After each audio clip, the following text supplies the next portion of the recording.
Hey, what's up? This is Kristen Carter, and you are tuning into the I Have ADHD podcast. I am medicated, caffeinated, and ready to roll.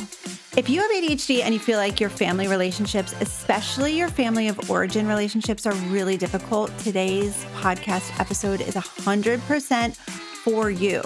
Most ADHDers feel like they miss the memo when it comes to relationships. It's a topic that has affected me my whole life. It's very near and dear to my own heart. And it's really important to me that as a community, we ADHDers understand our role in our families, and we understand how to create healthy relationships so that we can feel safe and supported within the context of our families.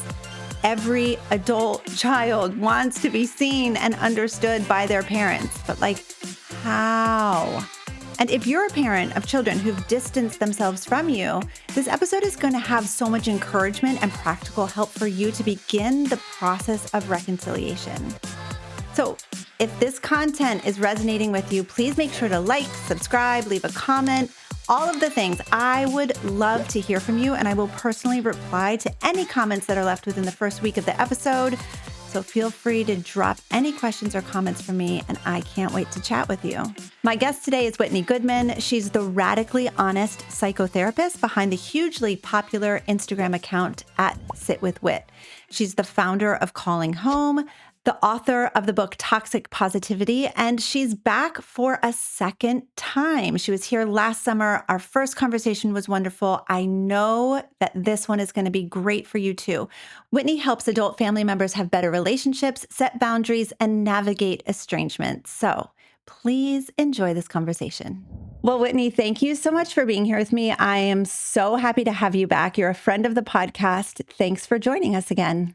Thank you for having me. Yeah, will you tell us a little bit about the work that you're doing, especially with Calling Home? What's that all about?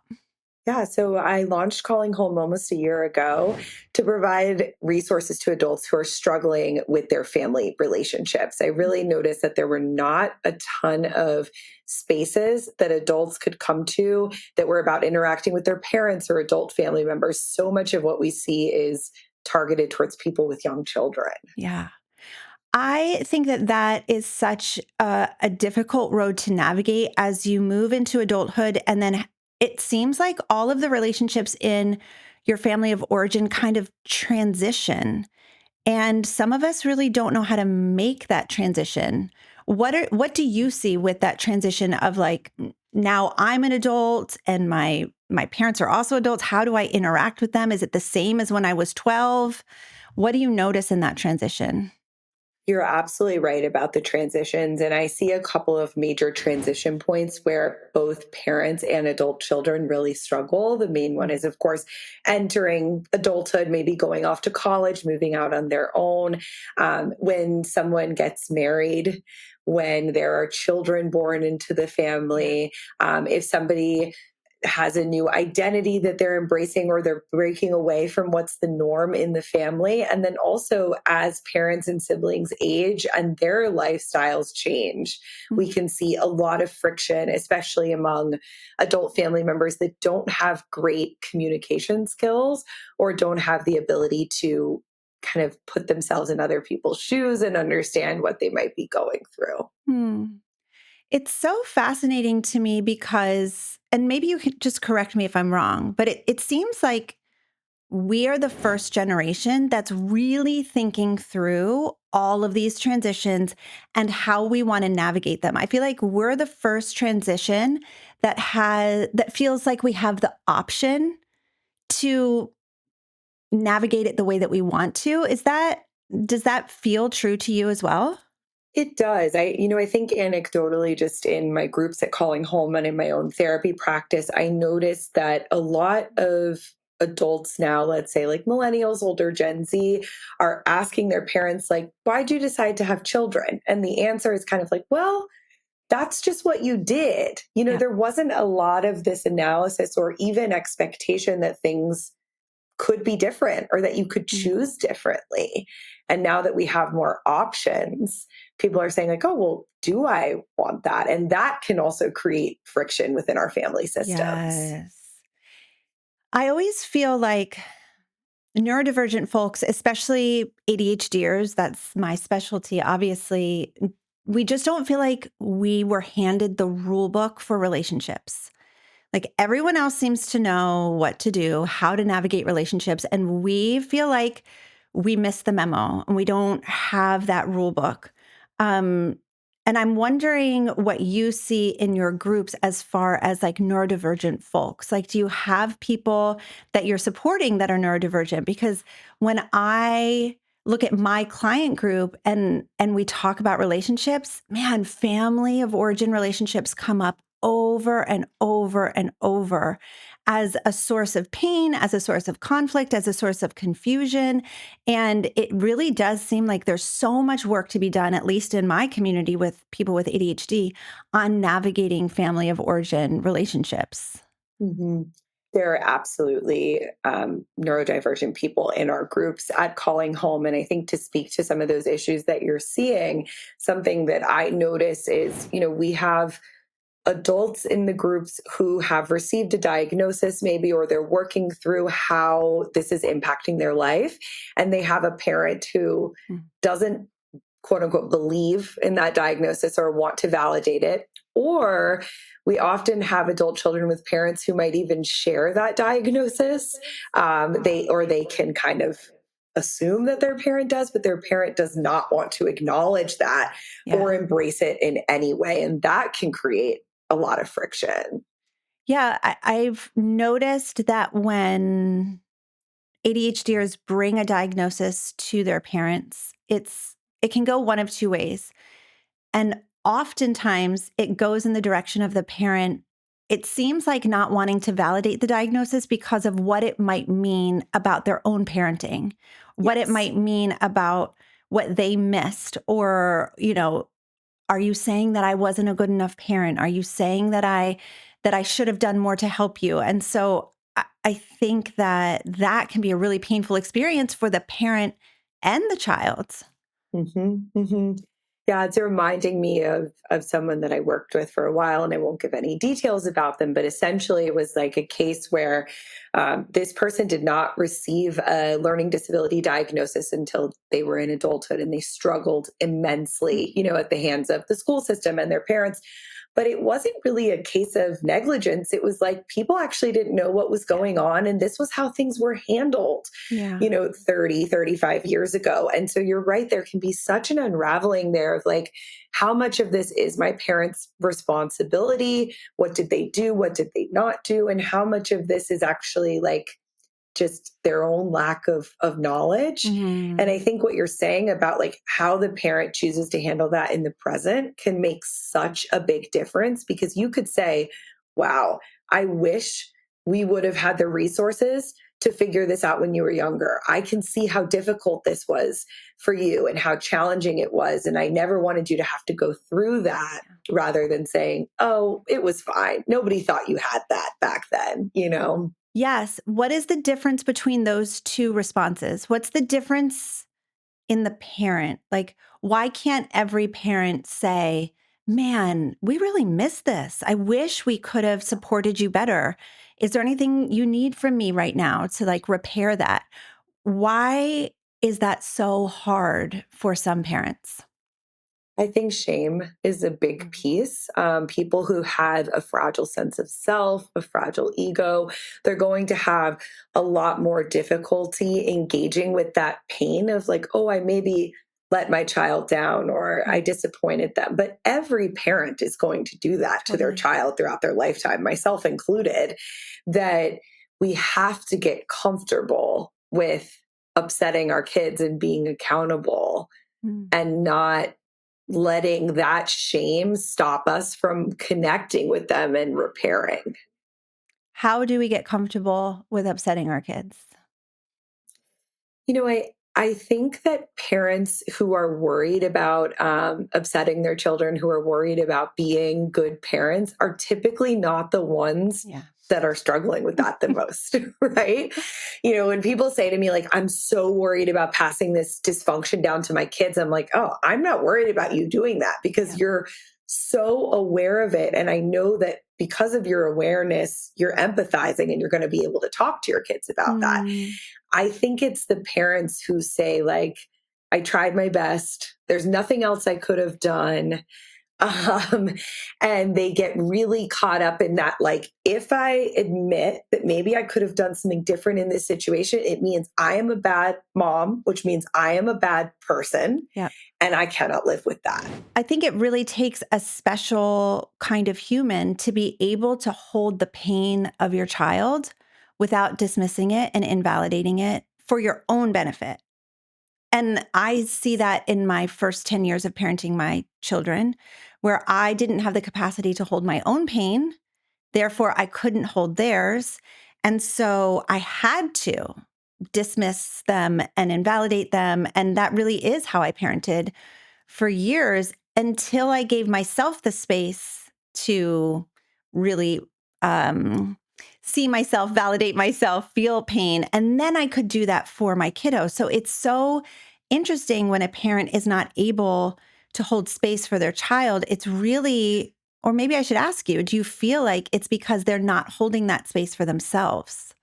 100%. I think you're hitting it right on the nose that, like, if I can't do that for myself, it's very hard for me to do that for my child. And also, if I've been consistently told and had this belief reinforced that, like, my feelings don't matter, I need to be tough, I need to suck it up, I need to not be so dramatic, like, I might just think that that's what I need to do for my child in order for them to navigate the world properly. I don't think that, the way you're describing your parenting for the first 10 years came with bad intentions, right? True. I would bet that you're not thinking, like, I really want to mess my kids up, and make them hate me. But it's hard to do something different when you don't know any different. I think the thing about that is that we have to constantly be open to learning and not just say, I'm only going to stick with this one method because that's what was done with me. Yes.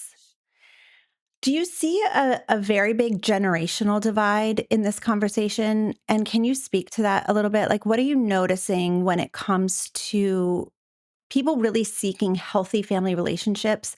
Is it specific to one generation or another? So the really interesting thing about our groups at Calling Home is that we have people that attend that really run the entire spectrum. I would say we have members from 20 to 75, right? So you can kind of see these different dynamics playing out. And I do find that some members of, let's say, the boomer generation, they're struggling a little bit more with understanding the new language and, like, feelings vocabulary that maybe Gen X, millennials, Gen Z are speaking with now. We grew up with therapy being much more out there.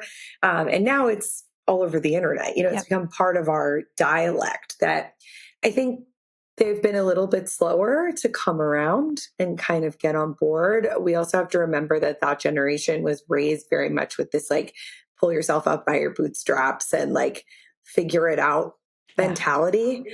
So I see a lot of friction there, between younger generations and older generations when it comes to feelings. But I do think that I have seen a lot of older people come around and learn this stuff and see some value in it. And we do see some of those success stories, but I think that it all depends on, like, the person's ability to be reflective. Yeah. What is required in a human to allow them to be reflective? So I think, again, we're going back to that shame piece, right? That there has to be this level of safety of feeling like I can look at myself and at my life and still know deep down, like, who I am and what I value. And you have a more secure sense of self, I think, when you're able to self-reflect. And for some people, reflection feels very scary and very dangerous. That's why a lot of those people will avoid therapy, right? Because they don't want to be seen. You mentioned that this therapy speak is all over the internet now. And I wanted to ask you, do you think that that's a good thing or a bad thing? What is it? What are the benefits? What are kind of the risks of all of, if your algorithm is kind of feeding you like lots of therapy talk, lots of narcissism talk, lots of estrangement talk? I'm curious Mhm. what you think about the access to so much information. And yeah, I'd like to hear your thoughts about that. So I'll give you my best therapist answer. I Okay. think it's very good and bad, Yeah. right?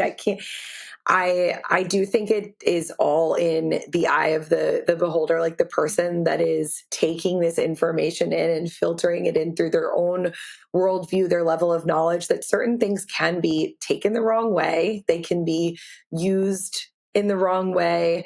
They can be weaponized. And so that's the problem really with the internet when it comes to anything. So When true. we look at like wellness or even information about Yep. neurodivergence and being ADHD, that there are people that see that and like, it has saved my life. If I didn't know this information, I wouldn't have been able to get a diagnosis, etc. Yep. But there are also people that are going to see that information and they're going to apply it in the wrong way. They're going to Mhm. misdiagnose themselves. And so I think that we have to remember that any of this stuff on social media has to exist within a broader ecosystem, right? Of like checks and balances, of Mm, going to therapy, talking about this stuff with friends, making sure that you have the skills and are in a place where you can even take this information in yeah. and digest it. And unfortunately, for the people like myself producing this content, we cannot control what happens when it lands in someone's hands. And so it's a big responsibility, right? Which I'm sure you feel as well, Yeah. putting I this was just going to information out say that. there. I do feel that so deeply as well because it's so important to get information about ADHD out there. And, in the last 5 years, there's been this huge surge of awareness about adult ADHD, especially, which is wonderful. And at the same time, it allows, mm, it allows people with bad intentions to prey on vulnerable people, I think. And Totally. so it is very it is this give and take, and it does feel like a big responsibility to make sure that correct information is out there. And also I hope that, we can be educating our listeners, our followers in how to apply the information, or like, hey, the internet is not the same as therapy. Like, get your butt in the therapist's chair as well, Yeah. that kind of a thing. Because I think you're so right that it does take more than just an Instagram reel or a podcast episode. That can be a wonderful springboard, but the deep internal work, that there's no substitute for that. Hmm. Hmm. Absolutely. Mm. Okay, so one more question, kind of in along those same lines. I've heard, and I've even seen in comments, and I've heard through the grapevine, like personally, that therapists are pressuring their clients to become estranged from their families. That Hmm. that there's this big push by therapists these days. I'm using air quotes, like these days, therapists are trying to get their clients to become estranged from their families.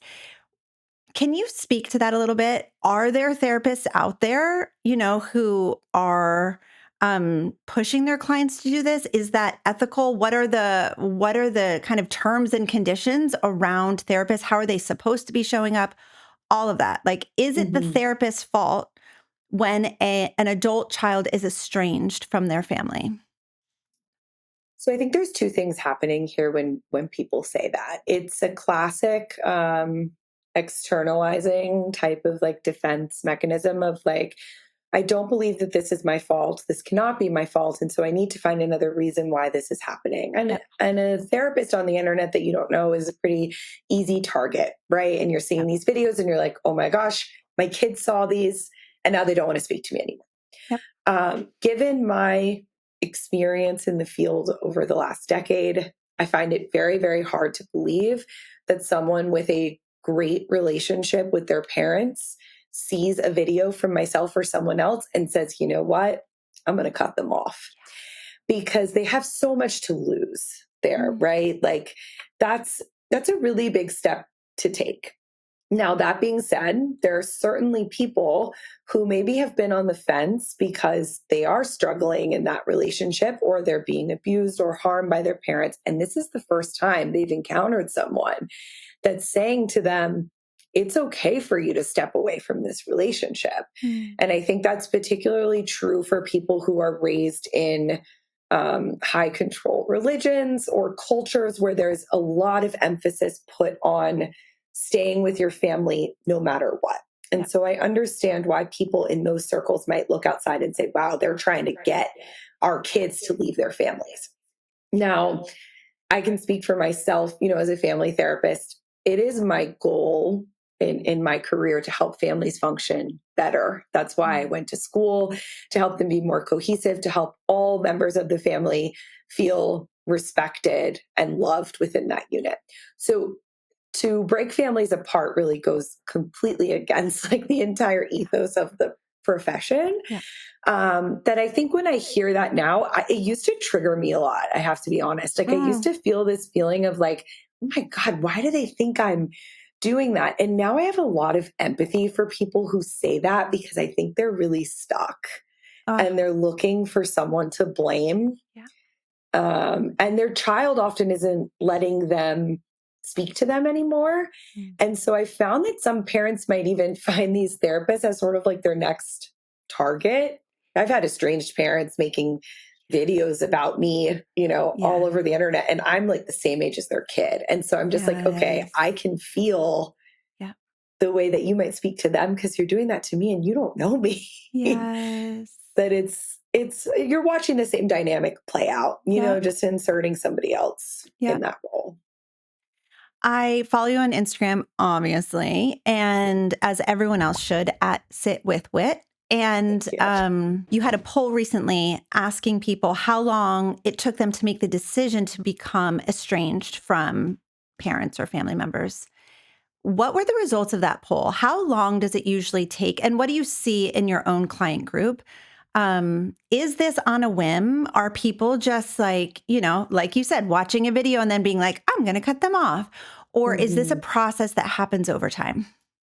Yeah, I'm working on a podcast episode covering like all of those results. Cool. So I'll definitely speak to that a lot of people, the majority, said that it took them several years, right? With a huge percentage of those people, I can't remember the exact percentage off the top of my head, but a large percentage saying it took them more than 7 to 10 years to make that decision. And a lot of people, that sent me I collected like, I think 300 stories of estrangement that people sent me to my email. And most of those included, a lot of attempts to reconnect. It wasn't like 10 years of constant contact and then become estranged the next day. It was more like boundaries, 2 steps forward, 2 steps back, that kind of thing. And I found that very, very few people, and this is echoed in my groups that I run, in my individual sessions, make that decision lightly and on a whim. And a lot of them, when they first do it, they end up going back, and then trying it again. It is so rare that I hear of people just doing this overnight. I personally have not heard a story like that, to be honest. What do children have to lose when making that decision? Because it does seem like there's this flippancy when parents talk about it, like, oh, you just woke up one day and decided, and I just don't understand, and why are you doing this? And like from the child's perspective, often it's like, I've communicated, I've asked 100 times for things to be different. I've set boundary, like you said, the 2 steps forward to 17 steps back sometimes. What do adult children have to lose? Like, what are they giving up when they're cutting off even quote unquote toxic parents? There's still a huge loss. Can you speak to that a little bit? They have so much to lose, especially because not every like toxic situation, quote unquote, is all bad. So Exactly. when someone decides to cut off a family member or a parent, they're often losing ties to other members of Yeah. the family. They could be painted in a negative light to those people. They have their reputation kind of ruined. Per se, they're losing ties to their culture, possibly an inheritance, having connections in the community, all of these things that people have to kind of weigh out. I think there still is a large social stigma, especially around big life events, for not Yes. having your family members there. And so those people are having to, every time there's a holiday, a wedding, a birthday, kind of recontend with this pain and their decision. That they might be losing grandparents for their children. Like there's a lot Mm. there that's why I don't think anyone just does this like for fun. Yeah. I don't get that explanation. Yeah. Totally, totally agree. I think that when I look at I think that's another reason why it takes adult children that long, 5 to 10 years or whatever to make that decision is because they know what that they would lose a lot. And Mhm. it has to become this situation where it's just the return on investment is just no longer there, Exactly. right? Like Yep. over and over and over, you have to prove to yourself that, okay, yes, I am giving up a lot, but the return on investment of like staying connected is just no longer viable. 100%. I'm curious what advice you might give to neurodivergent folks who are navigating family relationships. How do you help clients and what advice can you give us as far as like how do we have healthy relationships with our families? I think, like I said in the beginning, this is one of the hardest things for us as humans. So, what tips do you give to your clients to help them to have healthy relationships in their families? Mhm. I think one of the biggest struggles that I hear among neurodivergent people when they're having issues with their families is like, I feel like they don't understand me. Mm, Or I feel like I can't be myself. I can't show up as my full self. And so I feel like this is a step for anyone, whether you're neurodivergent or not, is kind of reaching this level of acceptance of like, if my family can't fully understand me or fully embrace who I am, understand my diagnosis, how I show up in the world, I may need to accept that instead of burdening myself endlessly to try to convince them to see me.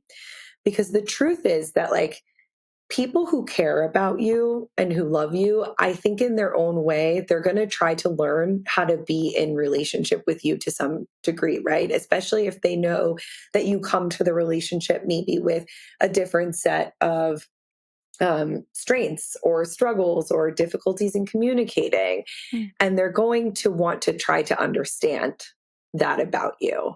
And when you keep butting up against someone in your family that wants you to be like them, that isn't taking any effort to understand you, that's when you usually get to a point of having to say like, okay, maybe it's not worth like convincing this mm. person to show up for me.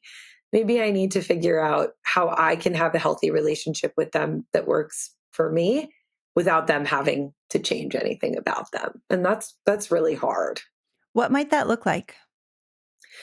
So I think part of it is allowing yourself to show up in the way that you are. And if the other person is disappointed with that, if they're trying to put demands on you that you can't meet, learning to be okay with disappointing them. Now, obviously, this is within reason. We're not saying that Right. you can go out and just treat people terribly and they should be okay with it. But, I find sometimes with people who are neurodivergent, maybe they're not communicating in a way that the other person likes. They're not being responsive enough. They're not remembering to call them back, whatever it Right. is, that those kinds of things, you have to get okay with like disappointing people sometimes Mm, if they are unwilling to understand that you are doing the best that you can yeah. with what you've got to participate in that relationship. I think there's a really fine line between accepting that our family member loves us and wants the best for us and just can't fully understand or embrace this one aspect of our neurodivergence. But then there's this other piece where I see my clients who want to see the best in their family members, who, from what they tell me, sound kind of abusive. And so where do we draw the line of like, oh, they just want the best for me. They just love me. They're doing their best and I'll just accept that they don't understand me. Where's the line between that and, okay, this person is deliberately being unkind to me over and over and over. And that's just not something that I'm going to continue to allow in my life. And I know this is a Yeah. big question. Like this is for therapy, but could you just give us a snippet of like, how do we tell the difference between someone who really does mean well and someone who doesn't mean well? Mm-hmm. No, I appreciate you bringing that up because I think we have to clarify that acceptance means looking at this person, how they act around you the majority of the time, how do they treat you the majority of the time, and really saying, like, it seems like I can't change this person. It seems like I can't make them different. So if I accept that this is how they are, how would I like to be in relationship with them? And so when we talk about like people who are just actually not treating us well, I think it comes down to looking at, do they ever apologize for their behavior? Do they ever try to be better or to change things? Does everything seem to be my fault and nothing is their fault?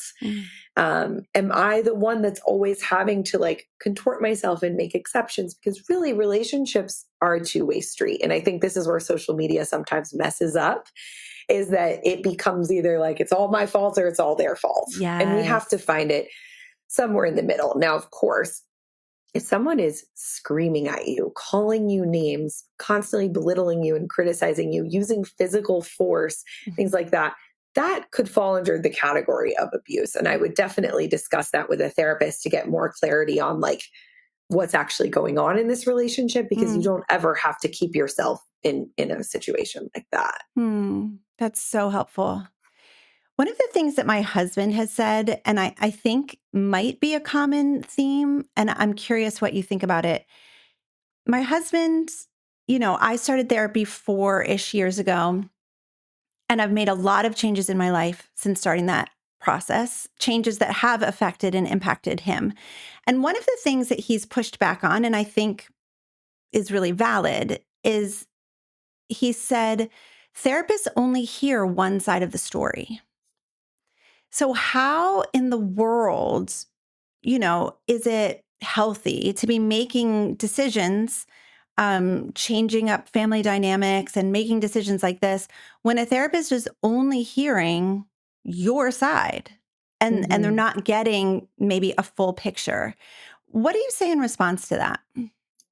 That's the nature of therapy when you come in with any issue. And I think the therapist knows that, right? Yeah. Like, we know that whatever you're giving us is your perception, your beliefs. And I think a good therapist will challenge some of those perceptions or maybe ask you questions. I think there's a little bit of a false belief that, especially among people who haven't been to therapy, that you go in and the therapist just point blank believes everything you say at face value and doesn't really push.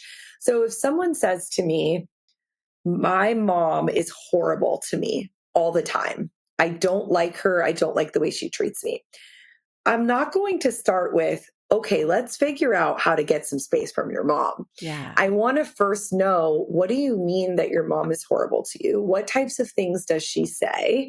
What are you hearing when you speak to her? And we might actually like get to a place with some people where they figure out, like, you know what? I have a lot of these insecurities. And so when my mom comes in my house and she critiques things, she's trying to help, but I hear it as criticism. And sometimes we're able to like actually integrate both sides without the other person being there. But there are, of course, situations where if someone tells me, my mom's doing X, Y, and Z to me, and I don't want to have a relationship with her, then we have to start looking at, okay, that's your decision. You don't want to have a relationship with her.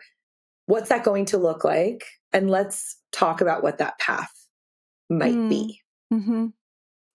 Yeah, I think that you sprinkled in a great point without making it the main point, but I think that it's usually people who haven't gone to therapy who have that pushback, Yeah.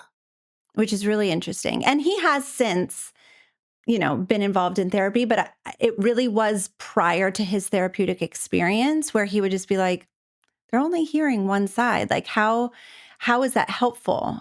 And it's a Yeah. really go ahead. The other piece though that I want to say to that is that I think that also implies that there is a truth, right? That there's one side that is 100% valid, and that if I heard both sides, I would be able to say as the therapist, okay, this is the truth here. When really, most of the time, you both feel right.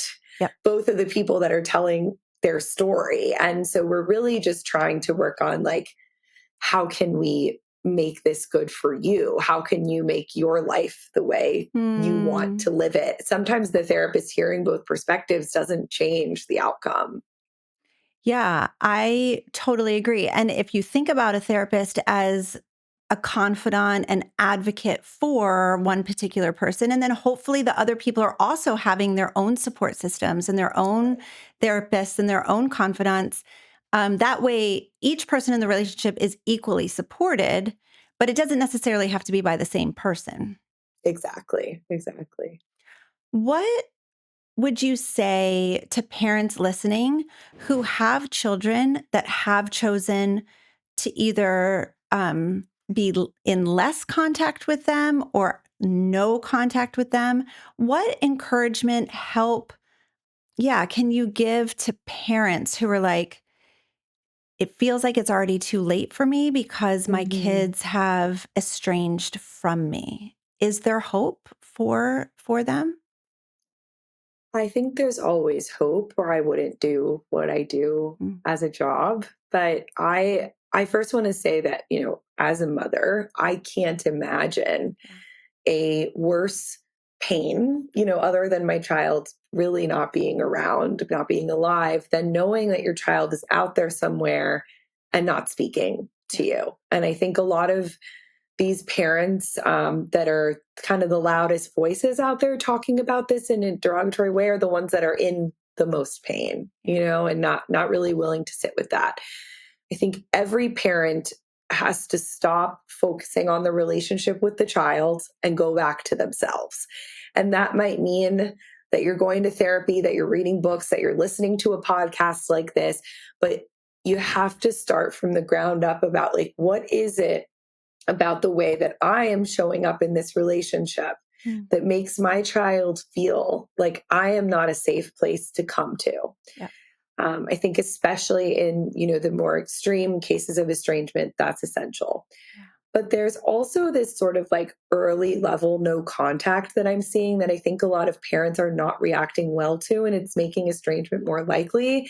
And that is just differentiation of young adults. We have like a big generation of helicopter parenting that is now parenting adults. Yes. And so when these adults are going out, going to college, they're getting married and they're making their own decisions, the parents are like, no, that's not how we do things. I need to be involved in every step. And the kids' only response to that is to like reject them Yeah. or cut them out. Yeah. And I don't know that that always has to end up that way. If the parent would learn to like take a step back and allow, the adult child to make their own decisions, make mistakes. Hmm. What does a parent have to think or feel in order to allow their adult child to start separating from them in a healthy way? What does it Yeah. take for a parent to like allow that separation to happen?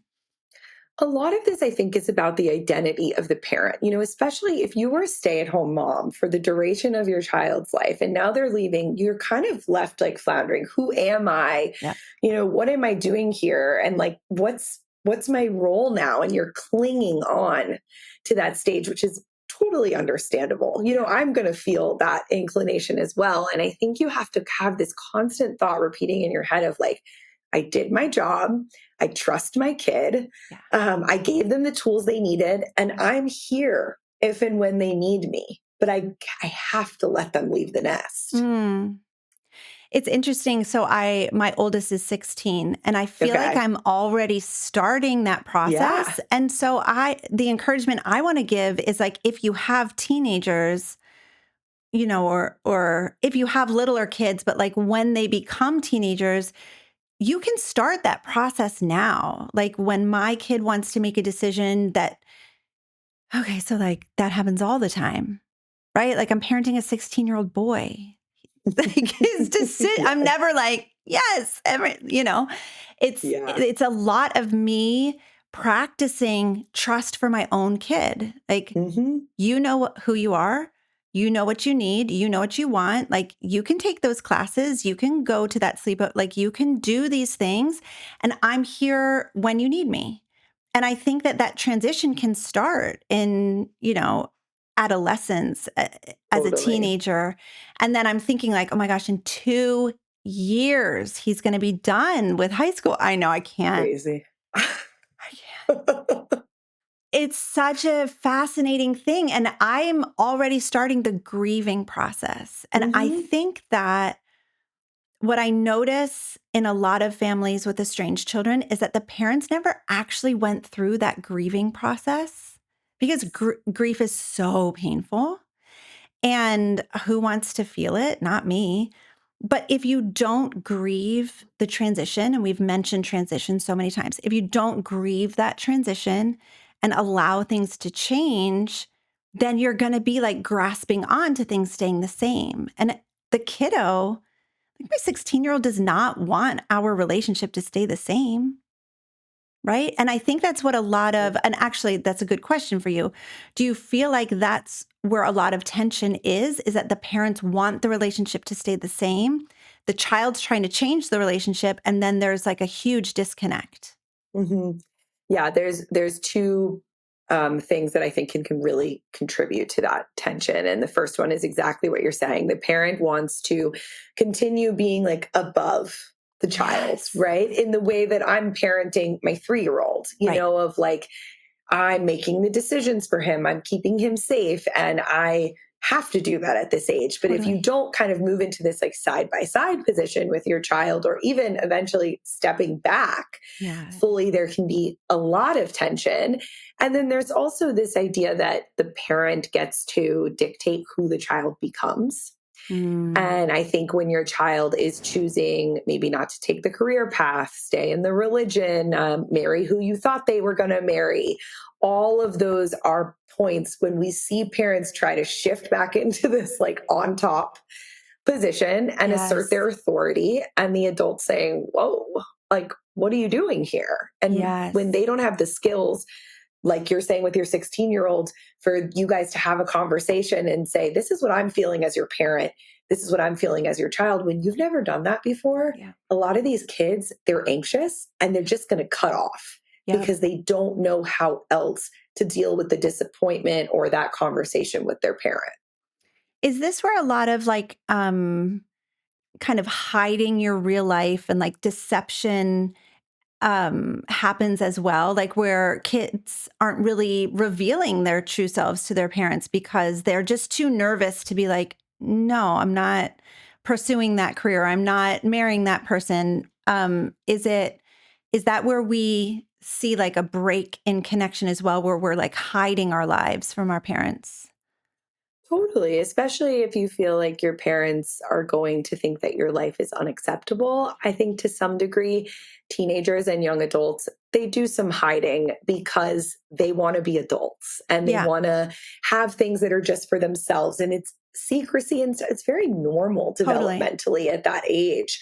But there's another level to that of like, I feel like I can't be these certain parts of myself Mhm. around my parents or my family because I'm going to be judged, ridiculed, exiled. Yeah. And so I have to hide all of that. And sometimes what we find is that those people go out into the world, they find other people like them who treat them well, and they say, gosh, my family, thinks that I'm going to hell if I do X, Y, and Z, or something Right. bad's going to happen to me.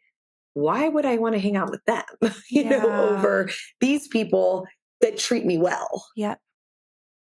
So going back to what estranged parents can do, Yes. Is one of those things just being extremely accepting of who your child becomes? And how do estranged parents like navigate their own values and boundaries and morals in relation to their kids who are making decisions that they don't agree with? hmm So whenever I speak about this, I feel like I always have to add the caveat that, of course, no one is encouraging you to like accept that your child is like a murderer or doing something Totally. terrible. People will bring up Note these it. really like extreme situations Right. that what we're talking about here is, can I accept that my child has different political beliefs than me? Can Right. I accept that my child, doesn't want to work all the time and wants to Sure. travel the country and I'm like a high powered executive, whatever it is? That I think parents have to get comfortable with realizing their children are not an extension of them. They are their own people Mm. that are walking out in the world. And can they get to know them as the adults that they are instead of trying to force them to be exactly like them, and also getting comfortable that their child's going to be safe and okay, Yeah. even if they're different. I think a lot of that control comes from that place of like, I'm worried about you. Okay, so this is a question I've asked you many times. What does a parent need to think or feel in order to do that? So, in order for me to accept my child, what do I need to be? Who do I need to be in order to do that? I think you have to be accepting of yourself, right? It goes back to how we started the conversation of like, there are a lot of parents of adult children that are walking around the world hiding many aspects of themselves, right? Shutting things down. Their parents rejected them for those same identities Yep. or their community or whoever. And so they have to get comfortable with like, wow, my kid is being really brave. They're doing something that I didn't feel like I could do in my lifetime, maybe, or maybe I couldn't do.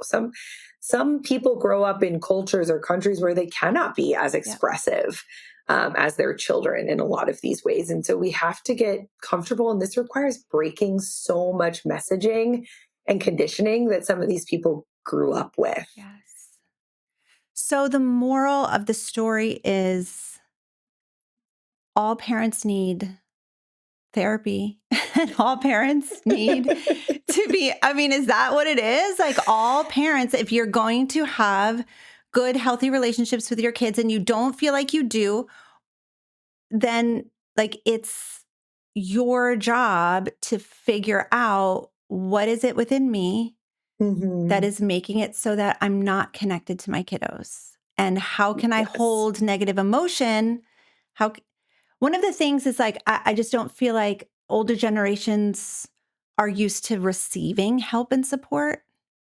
And like, It's taboo. yes.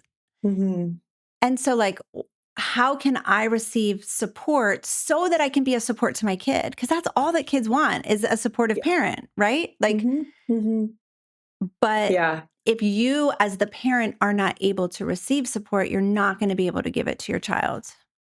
For sure. And there's another roadblock there that I find with a lot of people that I have to kind of counsel them to be like, it doesn't really seem like your parent has the capacity for realizing that they might have some stake in this, that they might be part of the problem. Yeah. You're going to interact with some parents who could have done the worst things and they're going to say, you were a really bad kid. And that's why I Yeah. did what I did, Yeah. and that's a tough position to be in as an adult child. Yeah.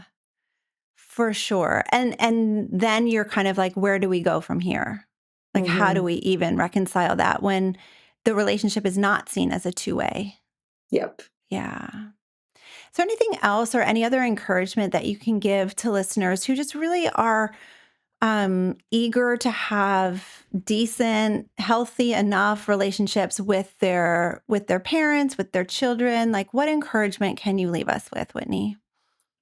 I think everyone has the ability to have healthy family relationships when all the parties are willing to show up that way, right? And so you can only control your side.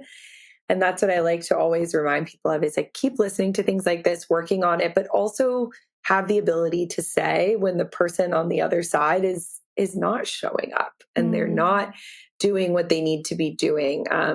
if you notice that you're blaming yourself a lot, that you're always the problem, then it might be time to kind of look at, well, who else could be contributing to this dynamic and how can we both own what is ours? Thank you so much. Where can people find you? Tell us about your program, Calling Home. I'm really interested for people to hear all the things from you. Totally. Thank you. So you can go to callinghome.co. We have groups for adult children of emotionally immature parents. We have topic-focused groups every month.